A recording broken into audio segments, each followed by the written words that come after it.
The Quiet Christmas. When solitude becomes your sanctuary. Part 1. The unspoken truth of this season. What if this quiet Christmas isn't a sign that something is missing, but a sign that something inside you is finally ready to be heard? While the world celebrates with noise and gathering, your heart might be whispering something different. A longing not for more people, but for more peace. Not for louder celebrations, but for deeper connection with yourself.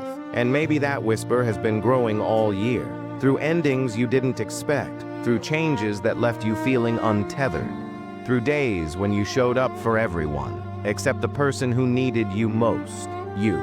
Part 2. The weight you've been carrying.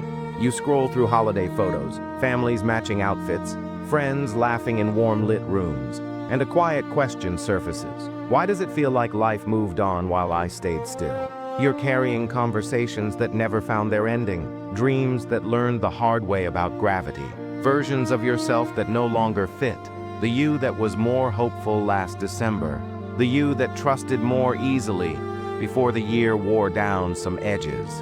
This weight isn't failure. It's your profound capacity to feel. Your mind, in its ancient wisdom, clings to what's familiar, even when the familiar is what's breaking you. It mistakes the ache for the artifact, thinking if you remember hard enough, you can keep it alive. Part 3. Why your soul craves this stillness. Neurologically, you're in a state of recalibration. When life shifts, a relationship ends, a dream fades, a version of you dissolves, your brain loses more than routines. It loses familiar dopamine loops, predictable comfort, the internal map it used to trust. Your mind isn't broken. It's not behind. It's doing the invisible, essential work of rewiring itself for a new version of life. And for that rewiring to happen, your system craves something very specific: stillness. Picture your psyche as a vast ecosystem. After a fire or storm, the land doesn't bloom immediately. It rests, it breathes, it gathers itself in quiet preparation. This quiet Christmas you're experiencing, this solitude, is that fertile resting soil. The loneliness you might feel, it's often not a lack of people. It's your soul asking for a deeper, more honest connection with you. Part 4. What emerges in the quiet. In this sacred stillness, gentle truths begin to surface, not as instructions, but as realizations, like quiet friends sitting with you in the glow of the tree. First, healing isn't fixing what was broken, it's feeling what is real. It's allowing grief, relief, hope, and confusion to all exist in the same heart without forcing any of them away. Second, you don't need closure to heal. You need acceptance. Life rarely gives tidy endings. Healing comes not from someone else delivering the perfect last line, but from you writing your own. I may never understand why, but I accept that it is.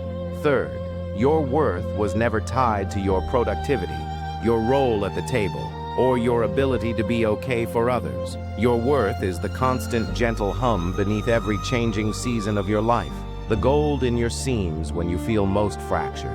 And fourth, peace doesn't arrive loud.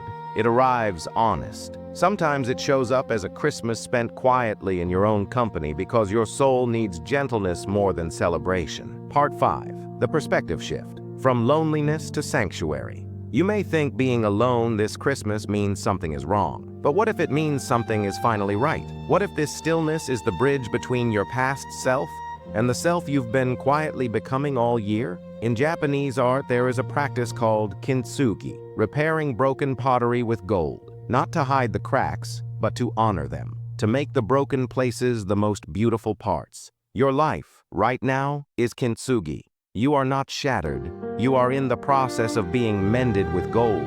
These tender moments, these quiet nights, these thoughts that rise in the silence, they're not signs of a life falling apart. They are the scenes where healing is beginning, where you're learning that letting go doesn't erase love. It redefines it, transforms it from something that consumed you to something that's woven into the fabric of who you are becoming. Part 6. Meeting yourself in the stillness. So tonight, if you find yourself alone, don't rush to fill the silence. Don't reach for noise. Don't apologize for the quiet. Just breathe. Let this Christmas be soft. Let it be simple. Let it be entirely, authentically yours. Maybe the most powerful Christmas is the one spent quietly with the person you're still learning to love, yourself. Maybe the greatest gift this season isn't under a tree, or wrapped in lights, or shared in a crowded room. Maybe the greatest gift is finally hearing the whisper you've ignored all year, the whisper that says, you don't need to carry everything into the new year. You're allowed to set some things down. Memories that hurt, expectations that weighed you down, versions of yourself that no longer fit. This isn't the ending of your story.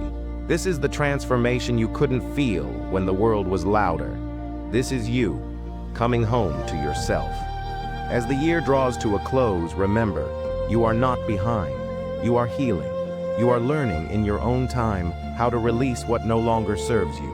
Maybe letting go isn't the end of the story. Maybe it's the very beginning of peace. The peace of an uncluttered heart. The peace of knowing you are not defined by what you've lost, but shaped by what you've chosen to keep. Your resilience, your softness, your brave and ongoing ability to hope. This quiet Christmas, give yourself permission to simply be, to listen, to heal, and to hear in the stillness the most important words you'll hear all season. I am here. I am healing. And that is enough. If this spoke to you, I'd love to know. What is this quiet season teaching you about yourself? Or what's one thing you're choosing to release before the new year begins? Share your thoughts in the comments below. This is Better Daily Audio, where peace begins with perspective.